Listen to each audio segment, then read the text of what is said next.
والدین کو اپنی جنت بنا لو، ماں باپ کو اپنی جنت بنا لو، ان کی دعا لے لو۔ میرے نبی نے فرمایا کاش میری ماں زندہ ہوتی۔ ماں کا خاص طور پر منشن کیا، میری ماں کیوں کہ باپ کو تو دیکھا ہی نہیں اور ماں کو دیکھا ہے 6 سال۔ میری ماں زندہ ہوتی اور میں عشاء کی نماز کے مصلی پہ کھڑا ہوتا اور میرے گھر سے میری ماں کہتی محمد، تو میں ماں کے لیے نماز توڑ دیتا۔ میرا نبی کہہ رہا ہے۔ اور جب آپ حج پہ تشریف لے گئے اور ابوا کے میدان سے گزرے جہاں میرے نبی کی والدہ کا انتقال ہوا تھا، اس بات کو 57 سال گزر چکے ہیں۔ 6 برس کی عمر میں مدینہ سے نکلے 3 افراد، میرے نبی کی ماں، میرے نبی کے والد کی باندی ام ایمن، وہ بھی ماں ہیں، انہوں نے بھی دودھ پلایا تھا میرے نبی کو۔ 2 مائیں ہیں، ایک دودھ پلانے والی، ایک پیدا کرنے والی، اور ایک میرے نبی ہیں۔ جب ابوا کے پہاڑوں میں پہنچے تو اچانک ہارٹ اٹیک سے حضرت آمنہ 25 سال کی عمر میں انتقال فرما گئیں، اور میرے نبی نے اتنا اس کا غم لیا۔ 6 سال کا بچہ، میں سن 2000 میں وہاں گیا تھا، میرے آنسوں نہیں رکنے کو آ رہے تھے کہ کہاں میرے نبی کی ماں کو اللہ نے اٹھایا، نہ کوئی آسرا، نہ کوئی سہارا، نہ کوئی رشتہ، نہ کوئی جھولی، نہ کوئی چھاؤں، ایسے تنہا یتیم کر دی۔ جب ان کو پتھروں میں دبا کے نیچے اترے، ام ایمن کو سے ہاتھ چھڑا کر بھاگے اور اوپر پہاڑی پہ چڑھ گئے۔ جب ام ایمن پیچھے گئیں تو ام ایمن نے کیا دیکھا کہ ابوا کے پہاڑ بھی رو رہے ہوں گے، اب ماں کی قبر کو چمٹ کے ایسے اوپر لیٹے ہوئے تھے، قبر کو پکڑا ہوا تھا، اوپر لیٹے ہوئے تھے۔ جب ام ایمن قریب آئیں تو سنا آپ کہہ رہے تھے اماں جی، آپ کو تو پتا تھا آپ کے سوا میرا کوئی نہ تھا، آپ مجھے چھوڑ کے کہاں چلی گئی، کیوں چلی گئی؟ 6 سال کا بچہ پہلی موت دیکھ رہا ہے تو ان کو سمجھ میں نہیں آ رہا کہ میری ماں کے ساتھ ہوا کیا ہے۔ ام ایمن نے اٹھانا چاہا، آپ نے اٹھنے سے انکار کر دیا۔ اس صدمے کو سینے میں لیے ہوئے 57 سال کے بعد، 7ویں دن بندہ رو نہیں سکتا، رونا ہی چاہے تو رونا نہیں آمدا، 57 سال کے بعد آپ اس وادی سے گزرے، اپنے اونٹنی کو ماں کی قبر کی طرف موڑ دیا، اور ان پلرز کو 3 گنا کرو تو وہ پہاڑ بنتا ہے، چھوٹی پہاڑی تھی۔ اونٹنی کو نیچے بٹھایا، اوپر پہاڑ پر گئے، اور یہ مجھے دیکھو، یوں آپ نے گھٹنے کھڑے کیے ماں کی قبر کے سرانے، اور یہ ہاتھ یہاں رکھے اور پھر سر دیا اپنے گھٹنوں میں یوں، پھر رونا شروع کیا۔ اتنا روئے، اپریل کا مہینہ تھا، دھوپ سر پہ پڑ رہی تھی، ہم تو ٹھنڈی دھوپ میں بیٹھے ہیں، شدید دھوپ میں بیٹھے تھے، اور اس کنڈیشن میں یہ بچوں کا سٹائل ہوتا ہے جب لمبا رونا ہو تو وہ یوں بیٹھتے ہیں سر اندر دے کر۔ اتنا روئے کہ آپ کی داڑھی ساری آنسوں سے بھر گئی، سینہ تر ہو گیا، احرام تر ہو گیا، اور کئی گھنٹے بیٹھ کے روتے رہے۔ 2 جہان کے سردار ہو کر تمنا کر رہے ہیں کاش اماں تو زندہ ہوتی، تو مجھے کہتی محمد میں تیرے لیے نماز توڑ دیتا۔ اور میرے نبی نے، یہ بچیاں غور سے سنو، میرے نبی سے پوچھا گیا یا رسول اللہ قیامت کب آئے گی؟ آپ نے فرمایا یہ تو اللہ کو پتا ہے۔ نے کہا یا رسول اللہ کوئی نشانی بتا دیں، تو آپ نے فرمایا جب بچیاں ماؤں کو ذلیل کریں گی تو قیامت آ جائے۔ جب بیٹیاں ماؤں کے ساتھ بدتمیزی کریں گی اور ماؤں کو ذلیل کریں گی تو قیامت آ جائے گی۔ ایک ماں بیٹی کو میں بھول نہیں سکتا، ماں کے موٹے موٹے آنسو گر رہے تھے، اور بیٹی ماں سے کہہ رہی تھی بھوک نہیں، ہماری اپنی پنجابی زبان، بھوک نہیں، اوئے ہوئے ہوئے ہوئے، یہ تو ہم نوکر کو کہتے ہوئے ڈرتے ہیں، وہ ماں سے کہہ رہی تھی بھوک نہیں، یعنی بکواس نہ کر، رو کے چپ، صرف آنسو اس کے گر رہے تھے ایسا۔ شاید وہ یاد کر رہی تھی کہ 9 مہینے کیسے اس کو میں نے پیٹ میں پالا، جنتے ہوئے کتنی تکلیفوں سے گزری، اور اس کو دودھ پلاتے ہوئے کتنی راتیں میں نے کاٹ کاٹ کے گزاری، اور اس کے پیشاب دھوتے ہوئے کتنی دفعہ میں سردی میں ٹھٹھری، اور آج جو مجھے کہہ رہی ہے بھوک نہیں۔ اس لیے میرے نبی نے فرمایا جس نے ماں باپ کو دکھ دیا، سنو غور سے بچوں سارے سنو، جس نے ماں باپ کو دکھ دیا اس پہ اللہ کی لعنت، اس پہ فرشتوں کی لعنت، اس پہ زمین آسمان کی لعنت، نہ ان کی نماز قبول ہے، نہ روزہ قبول ہے، نہ صدقہ قبول ہے۔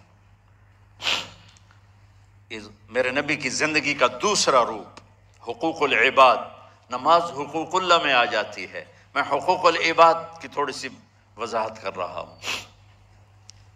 ماں باپ زندہ ہیں تو دعا لے لو۔ والدین سے کہتا ہوں بچوں کو عزت دو، جہاں اولاد ماں باپ کے حقوق ہیں وہاں اولاد کے حقوق ہیں، اولاد کو عزت دو، اولاد کو عزت دو، اولاد کو عزت دو۔ بہت سی اولاد کی نافرمانی کا ذریعہ ماں باپ بن رہے ہیں، سختی کر کے، زبردستی کر کے اور ٹھونس کر چیزیں نوکروں کی طرح سلوک کر کے۔ میرے نبی کے گھر میں جب بیٹی فاطمہ ملنے کے لیے آتی تھیں تو میرے نبی بیٹھے نہیں رہتے تھے، یا اب چیئر پہ بیٹھے ہوئے بی بی فاطمہ آ گئی، اب زمین پہ بیٹھے ہوئے ہیں بیٹی آ گئی، اب چارپائی پہ لیٹے ہوئے ہیں بیٹی آ گئی۔ میرے نبی کیا کرتے تھے؟ کھڑے ہو جاتے تھے، کھڑے ہو جاتے، ایک دم کھڑے ہو جاتے تھے، اور پھر کھڑے نہیں رہتے تھے، تیزی سے آگے بڑھتے تھے اور حضرت فاطمہ کا ہاتھ پکڑ لیتے تھے۔ یہ والدین غور سے سنو، حضرت فاطمہ کا ہاتھ پکڑ لیتے تھے اور ہاتھ پکڑ کے مجھے دیکھو یوں بوسہ لیتے تھے، بیٹی کا بوسہ لیتے تھے، پھر ہاتھ چھوڑتے نہیں تھے، ہاتھ پکڑے پکڑے لاتے لاتے لاتے ان کو چارپائی پر پہلے بٹھاتے تھے پھر خود بیٹھتے تھے۔ یہ باپ اور رسول ہو کر بیٹی کو یہ عزت دیتے تھے۔ پھر وہ جنت کی عورتوں کی سردار بنی، پھر وہ جنت کے سرداروں کی ماں بنی، پھر وہ اللہ کے شیر کی زوجہ بنی۔ تو والدین سے کہتا ہوں کہ اپنے بچوں کو عزت دو، عزت دو، عزت دو، عزت دو۔ پھر آپ سے زندگی کے بڑے فیصلے ہیں، شادی۔ آپ لوگ اکٹھے پڑھتے ہو لڑکے لڑکیاں، اپنی شادی کے فیصلے خود نہ کرو، اپنے ماں باپ کے حوالے کرو۔ اس میں شرافت بھی ہے، اس میں برکت بھی ہے، اس میں رحمت بھی ہے، اور اس میں والدین کی دعائیں بھی ہیں۔ کورٹ میرج کو ہوا نہ دو، boy friend girl friend culture ہمارا نہیں ہے۔ میرے نبی کے طریقے میں مرد اور عورت کا صرف نکاح سے تعلق ہے، اس کے علاوہ سب جہنم کی آگ ہے۔ اور والدین سے کہتا ہوں کہ اپنے بچوں سے پوچھ کے رشتے کرو، زبردستی مت کرو۔ میرا معاشرہ بہت سنگین قسم کے جرم کا شکار ہے، بچوں پہ مسلط کر دیتے ہیں، ایتھے ہی کرنی ہے، جٹاں چی کرنی ہے، بٹاں چی کرنی ہے، پتہ نہیں آئے کتوں جٹ بٹ۔ چلو تم ناراض نہ ہو، راجپوتاں چی کرنی، میں راجپوت ہوں، میں اپنی قوم کو بھی رگڑ دیتا ہوں، راجپوتاں چی کرنی، اگاں کرنی ہی کوئی نہیں۔ یہ ظلم و ستم اولاد پہ مت کرو، اپنی بچی سے پوچھو، اگر بیٹی ہاں کرے تو پھر قدم اٹھاؤ، اگر بیٹی کہہ دے میں نہیں کرنا چاہتی تو وہ نافرمان نہیں ہے۔ اللہ کے واسطے میری سنو، صرف تم نہیں سن رہے، اس کیمرے سے لاکھوں کروڑوں لوگ سن رہے ہیں۔ اگر بیٹا یوں کہہ دے کہ ابا میں نے یہاں شادی نہیں کرنی، میرا جی نہیں چاہتا ہے، تو وہ بیٹا نافرمان نہیں ہے، فرما بردار ہے، اس نے شریعت کا حق استعمال کیا ہے۔ اب ایسا ظلم مت کرو کہ نہیں اتھے ہی کرنی ہے، اتھے گھروں نکل جا۔ زندگی تم نے تو نہیں گزارنی، زندگی تو بچے نے گزارنی، میں قربان جاؤں۔ ایک حدیث سنو پہلے، پھر اگلی بات سنا تو ما تزوجت وما زوجت الا بوحی من السماء نزل به جبریل۔ لوگو سنو، میں نے جہاں شادی کی، میں نے جہاں بیٹی کی شادی کی، پہلے آسمان سے جبریل فرشتہ اللہ کا حکم لے کر آیا، پھر میں نے قدم اٹھایا۔ سمجھ گئے میری یہ بات؟ سمجھ گئے سارے؟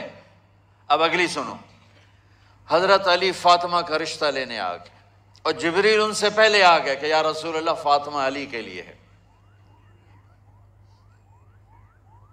باپ محمد مصطفیٰ جیسا ہے، رشتہ مانگنے والا علی جیسا ہے، اور بیٹی فاطمہ جیسی ہے۔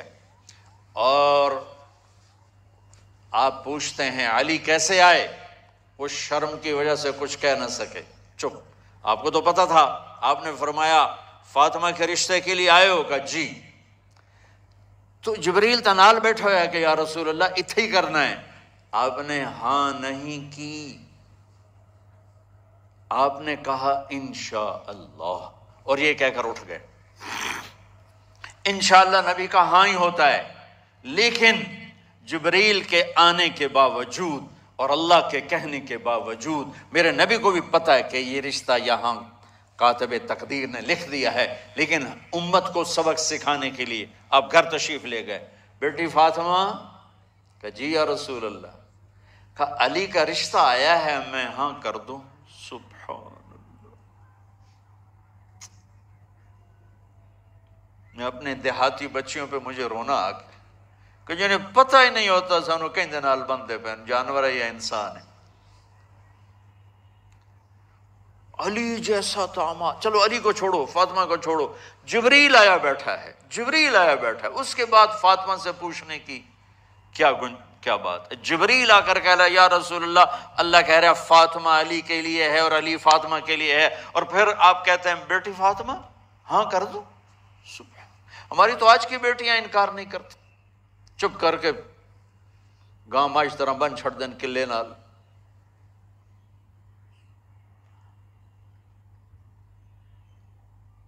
کوئی ان کے اندر کے جذبات کو سننے والا کوئی نہیں ہوتا، اپنی انانیت پر یہ فیصلے کرتے ہیں، اور میرا نبی کہہ رہا بیٹی ہاں کر دو۔ سبحان اللہ۔ آپ کا کیا خیال ہے، فاطمہ نے انکار کرنا تھا؟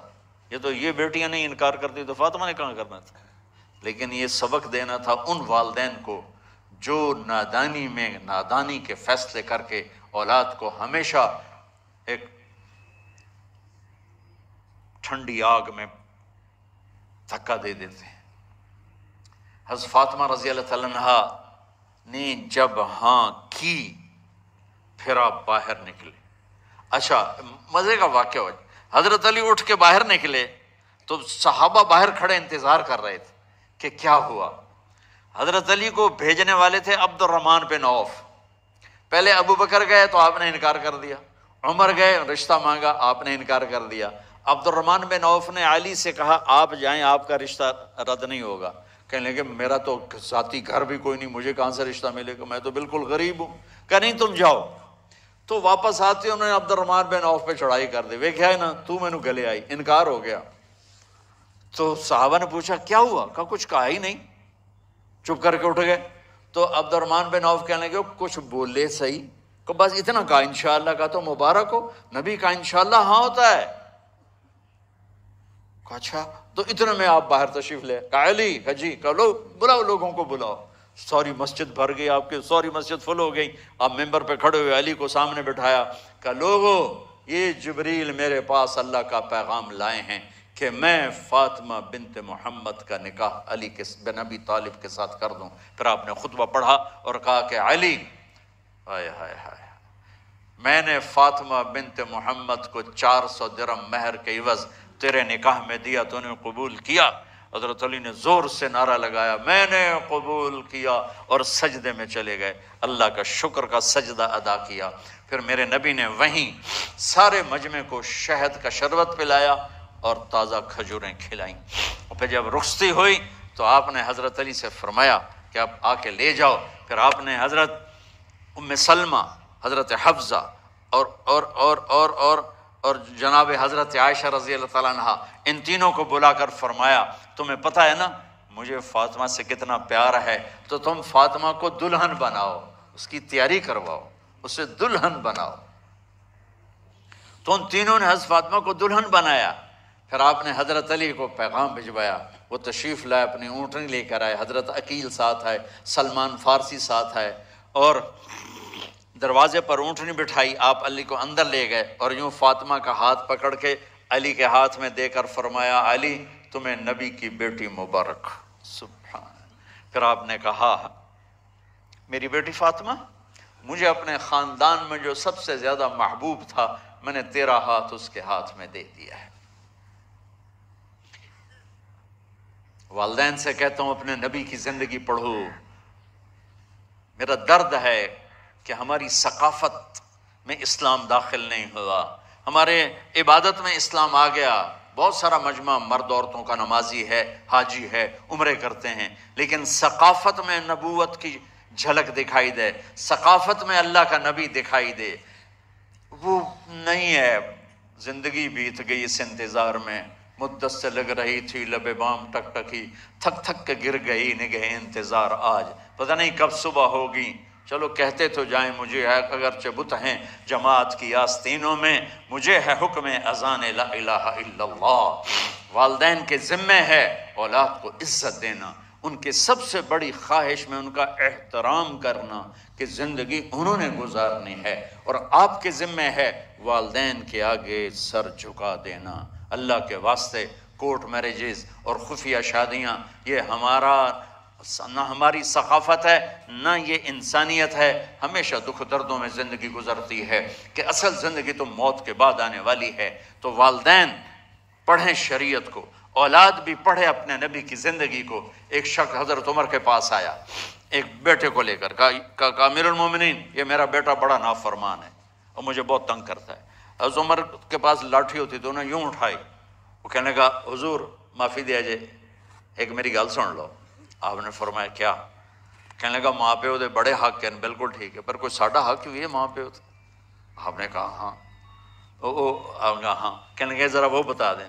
کہا پہلا حق ہے اچھی ماں تلاش کرے، نیک عورت تلاش کرے۔ دوسرا حق یہ ہے نام اچھا رکھے۔ تیسرا حق یہ ہے اس کو قرآن کی تعلیم دے۔ کہا جی پھر سن لو حضرت جی، میرے پیو کو پوچھو اس حبشی عورت نال شادی کر کے مینوں حبشی ماں دیتی، انہوں کوئی عرب ماں ہی نہیں لتی۔ میرا پہلا حق اس مارے ہے۔ دوسرا سن لو، اس نے میرا نام جولان رکھا ہے، جولان گندگی کے کیڑے کو کہتے کہ اس نے میرا نام جولان رکھا ہے۔ اور تری سن لو، اس آج تے مینوں قرآن دی شکل نہیں وکھائی۔ حضرت عمر ہوئی سوٹا ہو دے سر تے پھیر دے کہ پہلے تیری مالش کراں پھر ایدی کر سکتا۔ تو آج کے والدین بھی اپنی اولاد کے بارے میں بہت بہت بہت غافل ہیں، اور اولاد کا بھی حال یہی ہے، چونکہ ماں کیا ہے باپ کیا ہے اولاد کیا ہے، یہ شریعت، یہ قرآن بتاتا ہے، یہ میرے نبی کی زندگی بتاتی ہے۔